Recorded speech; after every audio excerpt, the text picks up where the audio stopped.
Assalamualaikum warahmatullahi wabarakatuh.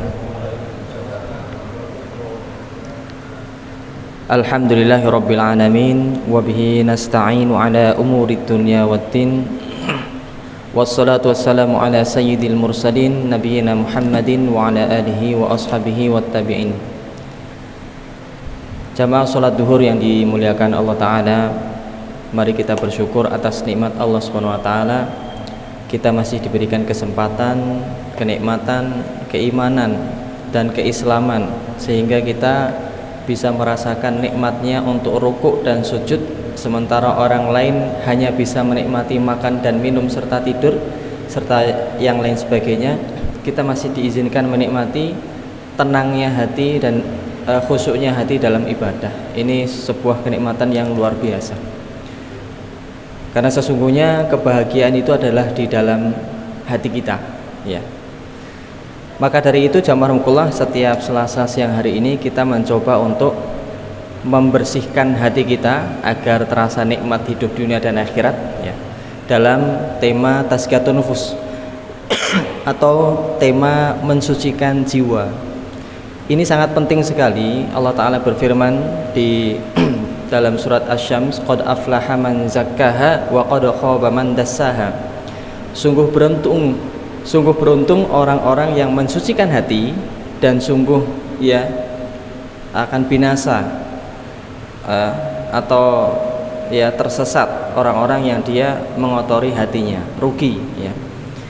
Maka ini sangat penting untuk kita lakukan setiap saat, yaitu tazkiyatun nufus, membersihkan hati. An-nafsu itu jiwa, ya. Nafsu itu adalah jiwa, ataupun bisa dikatakan juga hati. Karena sesungguhnya hati itu selalu mengajak, jiwa itu selalu mengajak kepada keburukan. Innan nafsa la'ammaratum bisu. Sesungguhnya nafsu itu selalu mengajak kepada keburukan. Oleh karena itu, sebagian ulama mengatakan jihad yang paling besar, jihad yang paling berat itu adalah melawan nafsu diri sendiri. Coba bayangkan apabila seseorang belum selesai dengan dirinya sendiri, masih terbawa emosi, masih terbawa nafsu. Dia berangkat berjihad, membawa senjata, kira-kira yang ditembak itu nanti siapa? Apakah dia bisa mengontrol emosinya sehingga tidak menembak sana sini? Maka jamaah rahmatullah, paling berat bagi kita adalah melawan jihad, melawan hawa nafsu kita sendiri. Karena apa? Karena hawa nafsu itu selalu mengajak kepada keburukan. Apa yang maksudnya keburukan? Keburukan itu adalah hal-hal yang kita sukai, jamaah rahmatullah. Berzina, siapa yang tidak suka? Ya. Makan makanan yang haram, siapa yang tidak suka? Minum minuman haram, siapa yang tidak suka? Jadi, ya, mengambil barang orang lain, semua hal-hal yang kita sukai itu adalah ya berat untuk kita tinggalkan. Karena itu dinamakan jihad yang paling berat, ya. Karena keburukan yang diajak oleh nafsu ini selalu sesuatu yang kita sukai, gitu. Kita selalu menyenangkan. Maka dari itu jamaah rahmatullah, beruntung bagi orang yang bisa melawan atau mengkondisikan nafsunya, ya. Di surat Al-A'la Allah Ta'ala juga berfirman, qad aflaha man tazakka. Sungguh beruntung orang yang mensucikan ya jiwanya, wa dzakara asma rabbih fasalla, dan dia ingat nama Tuhannya lalu dia beribadah, ya. Yang ingin kita bahas di siang hari ini adalah untuk berhati-hati mengejar dunia, yang mana Allah sampaikan di ayat setelahnya, bal tu'thirunal hayatad dunya, ya. Tetapi kamu memilih kehidupan dunia. Jadi tema kita siang hari ini adalah berhati-hati untuk ya lebih memilih untuk mengejar dunia daripada akhirat. Ini termasuk penyakit yang harus kita waspadai, karena ini mencederai hati kita, jamaah rahmatullah. Mengejar kehidupan dunia dan melupakan akhirat. Ini yang harus kita waspadai. Untuk yang pertama kita bahas ayatnya terlebih dahulu di surat Al-A'la ayat ke-16. Bal tu'thirunal hayatad dunya, bahkan kalian mengutamakan kehidupan dunia. Kalian di sini Allah Ta'ala menyebutkan adalah orang-orang kafir, Tapi di ayat atau riwayat bacaan yang lain itu bacanya bal yu'thirunal hayatad dunya. Ada sebagian orang-orang beriman yang lebih mengutamakan kehidupan dunia daripada akhirat. Ya. Disebutkan di ayat yang lain, kuntum turidunal hayatad dunya. Kalian menginginkan kehidupan dunia. Itu menyindir di zaman sahabat ada orang yang ikut berperang tapi karena pengen dapat ghanimah, karena pengen dapat harta rampasannya. Jadi bukan karena pengen berjihad, tapi setelah menang dapat harta rampasan. Ini disindir oleh Allah Subhanahu wa taala. Jadi berhati-hati, ada di antara kaum muslimin yang kehidupannya itu utamanya untuk dunia, bukan untuk akhirat. Wal akhiratu khairu wa abqa. Padahal akhirat itu adalah lebih baik dan lebih kekal. Di sini Allah menyadarkan kita jamaah Allah tentang hakikat dunia. Ya, hakikat dunia yang menyakitkan adalah kenikmatannya tidak pernah abadi. Kalau kita kenyang, ada saatnya nanti lapar juga. Kalaupun kita kaya, ada saatnya akan miskin. Ataupun kalau tetap kaya, ada rasanya tidak nikmat dalam menikmati kekayaannya. Bagaimana jadinya ketika sakit? Orang yang kaya ketika sakit, Masya Allah, nikmat sekali melihat orang-orang yang tidur di emperan toko. Kok bisa tidur nyaman ya? Nikmat sekali orang makan makanan gorengan, makanan manis-manis, tanpa takut, tanpa khawatir. Nikmat sekali melihat orang bisa berjalan kaki bersama keluarganya, utuh, bahagia, seperti itu. Jadi sawang sinawang. Maka kehidupan akhirat itu adalah kehidupan yang kekal abadi. Kalau kita perhatikan kemarin kesepakatan gencatan senjata, Amerika mengatakan permanen. Permanen itu dikatakan berapa hari atau berapa bulan, berapa tahun. Maka di akhirat tidak bisa dikatakan abadi itu cuma 100 tahun jamaah. Tidak bisa dikatakan abadi 1000 tahun, 10.000 tahun. Tidak bisa. Abadi itu ya selamanya. Tidak akan pernah keluar dari surga, tidak akan pernah keluar dari kenikmatan. Jadi ini kalau mau kita membandingkan jamaah Allah, kalau disuruh milih antara yang sementara dengan yang abadi, pasti logika kita mengatakan pengen yang abadi. Jadi dari sini sudah ketahuan ya bagaimana kita harus memprioritaskan akhirat kita. Inna hadza lafis suhufil ula. Sesungguhnya hal ini, ya, Imam At-Tabari menyebutkan hal ini itu apa? Peringatan dari para nabi tentang jangan mengutamakan dunia itu sudah ada sejak lafis suhufil ula, di dalam kitab-kitab suhuf yang terdahulu. Suhufi Ibrahim wa Musa. Nabi Ibrahim memperingatkan hal itu. Kemudian Nabi Musa juga memperingatkan hal itu. Para nabi selalu memperingatkan umatnya agar jangan terlena dengan dunia, agar jangan mengejar dunia, utamakan akhirat. Kaum muslimin jamaah salat zuhur yang dimuliakan Allah SWT. Maka kenyataan pahit bagi orang-orang yang dia mengejar dunia apa? Alhaakumut takatsur hatta zurtumul maqabir kalla saufa ta'lamun thumma kalla saufa ta'lamun kalla law ta'lamunal yaqin la tarawunnal jahim thumma la tarawunnaha ainal yaqin. Ya, ketika kalian bermegah-megahan mengutamakan dunia, ya, hatta zurtumul maqabir, tiba-tiba datang kematian, tiba-tiba sudah masuk kubur. Di antara tanda-tanda hari kiamat jamaahullah itu adalah banyaknya kematian al-ajal, kematian yang tiba-tiba, kematian yang mendadak. Kita harus waspada ini. Ya, di akhir zaman banyak sekali kematian yang mendadak. Maka banyak sekali informasi sedang jual beli di supermarket tiba-tiba meninggal, sedang olahraga bertanding tiba-tiba meninggal, sedang ini dan itu tiba-tiba meninggal. Jadi banyak sekali kematian secara mendadak di akhir zaman ini. Tidak pandang bulu jamaah Allah. Kalau para nabi didatangi malaikat, diberikan pilihan, wahai Nabiullah, kekasih Allah, mau dicabut sekarang apa nanti? Ada pilihan. Tapi kita tidak ada pilihan jamaah Allah. Tidak bisa kita melihat malaikat kemudian memberikan pilihan kepada kita. Pasti kita milih nanti, ya. Kalaupun bisa, pasti milih nanti.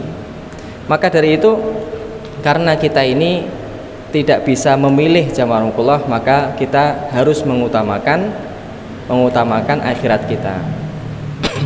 Nah, sekarang bagaimana caranya agar kita bisa mengutamakan akhirat?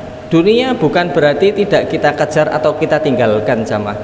Akan tetapi ada hal-hal yang perlu kita ketahui. Bagaimana cara agar kita bisa mengutamakan akhirat?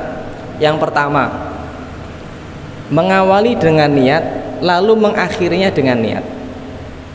Mengawali dengan niat dan mengakhiri dengan niat. Panjenengan kalau pengen jadi orang kaya, boleh, sangat boleh sekali. Tapi diawali dengan niat. Kenapa?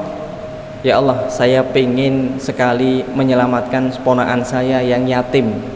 Saya pengen menyekolahkan dia.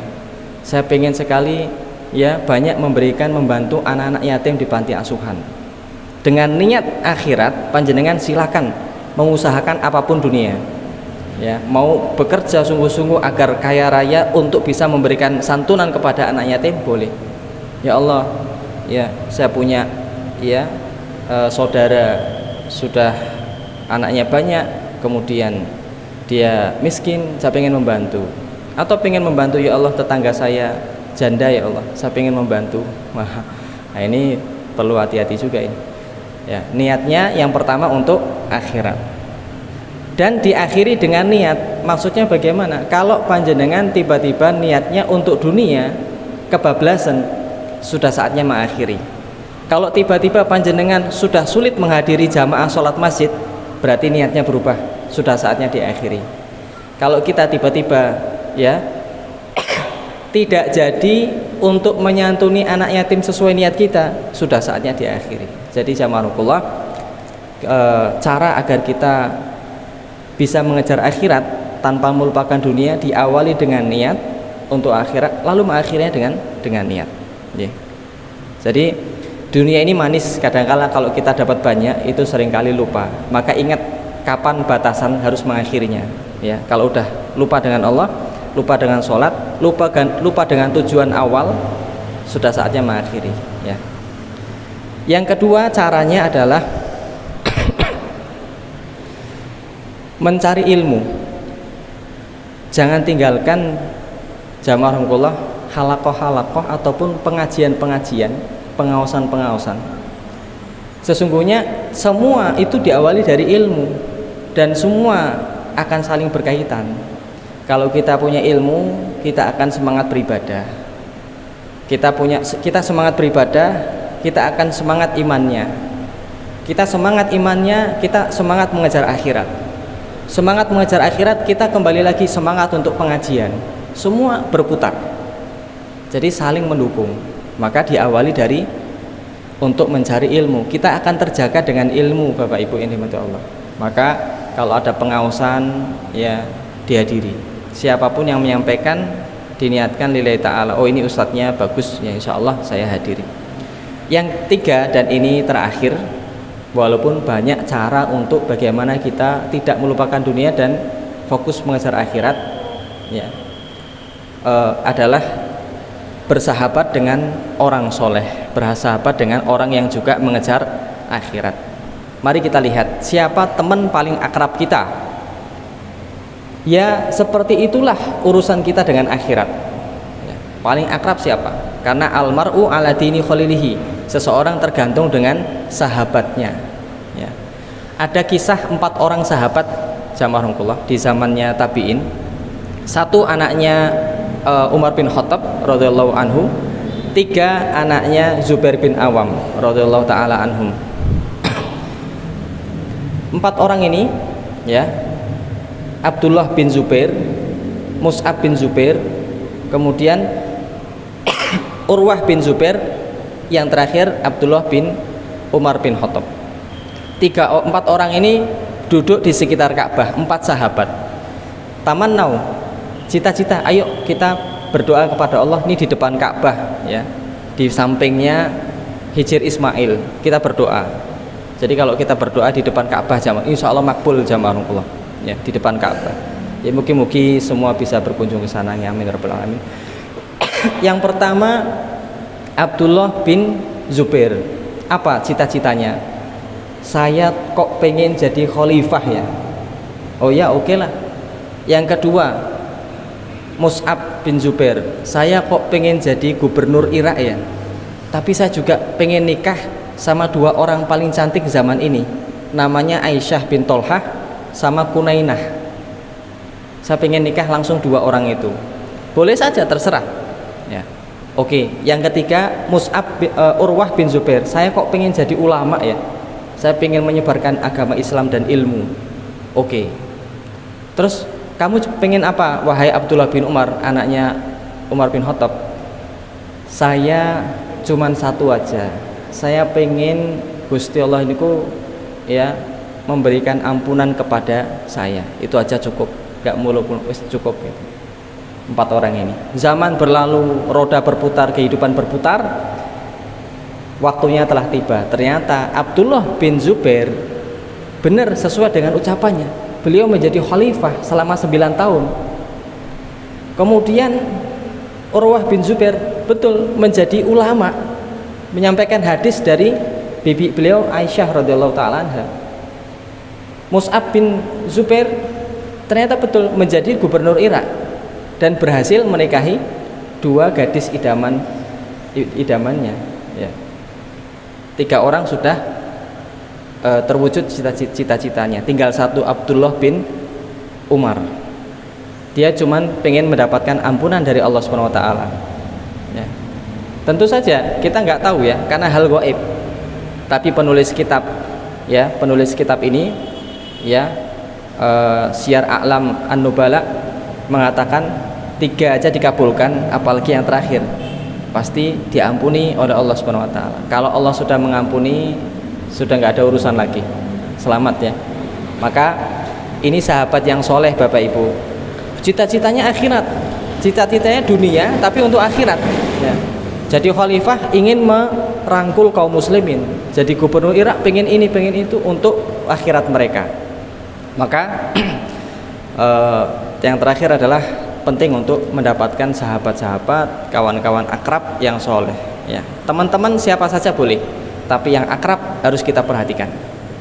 Jadi jazakumullah, kesimpulannya adalah hendaklah kita berhati-hati untuk terlalu mengejar dunia dan melupakan akhirat. Yang kedua adalah orang-orang yang mengejar kehidupan akhirat, dia akan terkejut dengan tiba-tiba masuk ke dalam kubur dan juga tiba-tiba menyaksikan neraka. Yang terakhir adalah cara bagaimana kita untuk bisa tetap ingat akhirat adalah yang pertama, meniatkan untuk akhirat, amal semua pekerjaan kita, dan juga mengakhirinya karena niat ya. Yang kedua adalah jangan lupa mencari ilmu. Yang ketiga mencari sahabat-sahabat yang soleh.